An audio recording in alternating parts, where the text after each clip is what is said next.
Today we're gonna go over the way I like to clean a factory rifle and a few extra tips to make it even easier for you. We are MDT. We design, test, and create precision rifle chassis and accessories to help you shoot better. Probably one of the things that most people overlook is always use the same steps to clean your rifle. I use the exact same steps every single time and I don't miss one and have an issue. Okay, so we have a Ruger American sitting here in one of our MDT timber cores. First thing I'm gonna do is clear the rifle and pull the bolt out. I do use a bit of specialized equipment, I guess you could say, for bolt action rifles. One of the big ones is going to be a bore guide. I like to use this bore guide for two different reasons. It keeps the junk out of your trigger for the cleaning products you're using. So I'll slide this in here. It also goes and seals off that chamber and protects the chamber from when you're running your brushes or your jags through. So you can remove your muzzle brake when you're doing this. It's probably a good idea because if you don't, you tend to get a bunch of buildup in there from the liquid going through. What I also like to do too, here's another tip for you, is just set this over top of a garbage.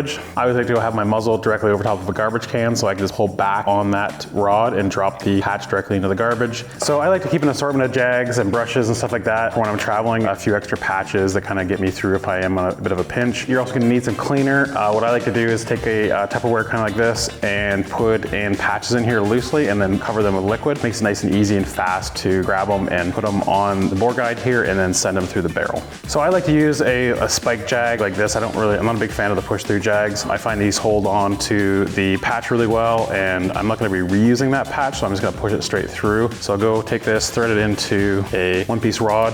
When I start my cleaning process, I go and I wanna remove the carbon first. So I'm gonna use a C4 carbon remover. I just take one of my patches here and drop it on the plate. When I go through, put my first patch through, I tend to offset it a little bit just in case I have a tight patch or tight bore and it's hard to get through. So I'll go and I'll put it towards like the top quarter of that patch. This allows me to not have as much friction for that first time through. I've never cleaned this gun myself before, so I'm not sure how it's going to feel when I get into that bore. Okay, so I put the first patch through and it went through nice and easy, so now I'm gonna recenter up so I get a nice tight fit when this goes through. So I'm gonna hit that bore. You can feel it when it goes to the bore guide. I'm just gonna push through nice and slowly.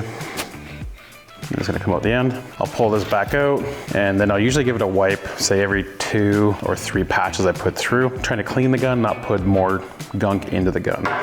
So I'll run usually 3 or 4 patches through like this. I'll just get that bore nice and soaked in. Depending on what you're using for cleaning, just follow the instructions. Some you can go leave it in there for a while. Other ones you're gonna wanna put it in and then take it right back out. So you can definitely get a few different types of brushes. You can get the plastic ones or the bronze ones. I think there's even some steel ones. I would probably avoid those ones.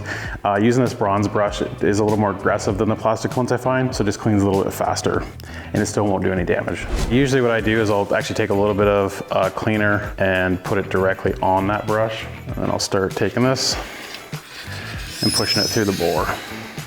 I usually do this 10 to 15 times. So after I run that brush through, I'll switch right back over to the jag and push a few wet jags through and see what it looks like. If it comes clean after say 4 or 5 patches, I'll be pretty happy with that, and then I'll start moving over to my copper cleaner. Yeah, that's nice. So once again, I like to make sure my stuff stays clean, so I'll clean my rod, I'll clean up the bore guide here as well, get any extra liquid, say if you were going and putting liquid directly on. This is kind of the nice part about pre-soaking your patches beforehand. It tends to keep stuff a little cleaner. Now I'll switch over to the copper remover. So when you're pushing copper remover through your barrel, one of the telltale signs of that copper is gonna be blue on the patch. Usually the first one through, you don't get a lot of blue, but sometimes you do. It's usually on the next ones after that, after you soak the barrel a little bit, that you see that blue come out. Yeah, not too much on that, just a little tinge of blue on there. So I'll send a couple more wet patches through here. We'll see what happens, and then I'll probably use the bronze brush again to see if I can break up any copper. Okay, so you can see on this one that it's way bluer than the last one. I'm gonna let that sit in there for a minute. Okay, so now I'm gonna run a brush through this. I'm gonna use the copper remover. And once again, I'll usually run this brush down, say like 10 to 15 times. So I'll put the jag back on and then go back to the wet patches. Yeah, that's about what I expected. That's pretty blue. Not the worst I've seen, but definitely, you know, there's copper in there. So we'll knock a few more through and see what it does. Okay, let's send a few dry patches through and see what they look like. Usually I don't go till it's absolutely perfectly clean. I do like to have a little bit of copper left in there. It tends to make it easier to refoul the barrel. So what that means is, you clean all that stuff out of there. That barrel likes to run a little bit dirty. So you'll find that your first, say 5 to 15 shots will be a little off, or the group will be a little larger than you usually see. And then after you get past that fouling, it will then come back to where it should be for the accuracy you've seen out of that gun usually. The only times I'm really cleaning my gun is if I'm getting ready to go to a match like this weekend. I have about 150, 200 rounds through it, so I'll give it a quick clean, knowing that I gotta put about 300 rounds through it this weekend, or I will do it at about 300 to 400 rounds through the barrel. I find that's kind of that sweet spot that I don't run into any accuracy issues, and it's not so often that I'm always cleaning my gun. So that barrel, I would say, is clean to where I like to have it. So on here, I have a rubber squeegee for doing the raceways. I also have they're actually AR cleaning brushes, and then I have a couple of bore mops that I use for cleaning afterwards. And the reason I have 3 of them is I keep a dirtier one to do the first pass through, and then I use the other 2 to do the next 2 passes. So when I'm cleaning out my action and chamber, I use the heavy duty gun cleaner that we have here at MDT. What I like to do is take a 2.5 inch patch and set this onto this jag that has the rubber gaskets on it. And then I just take this, being fairly liberal with it. So I'm gonna push this through and gonna jam it in there and give it a twist. So when you put the squeegee through here, what's gonna happen is you're gonna run into a pile of garbage out of there, carbon, just everything. People don't realize how dirty their actions are and don't realize how important it is to keep them clean. Okay, so I got it cleaned up to where I think it's good. I'm gonna run a few dry patches through here just to wipe out any excess cleaner. And I'll switch over to my chamber cleaning brush. And then what I do is I actually take the same size patch, which is a 2.5, and then wrap it around, and I'll spray this whole thing down.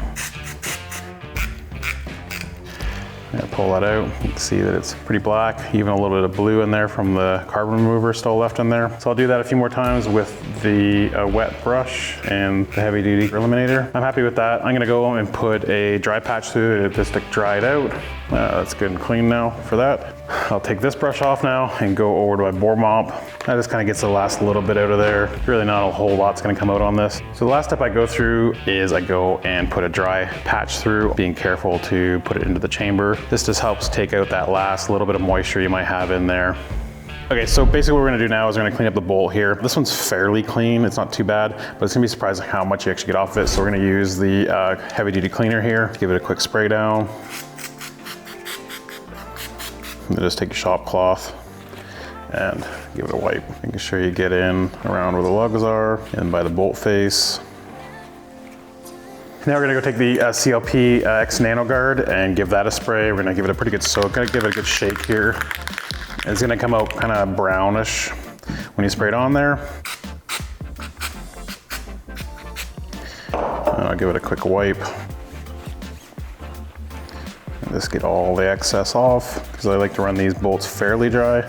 This is a fat bolt design, so I will likely leave a little bit of lubricant on there, knowing that it will attract a bit of dust, but won't be too bad. Last thing I'm gonna do is put on the NanoGuard gun oil. I'm just gonna take a few drops of this, just down the side of the action, and where the raceway is here, that runs on the bolt stop. Give it a good coating over everything.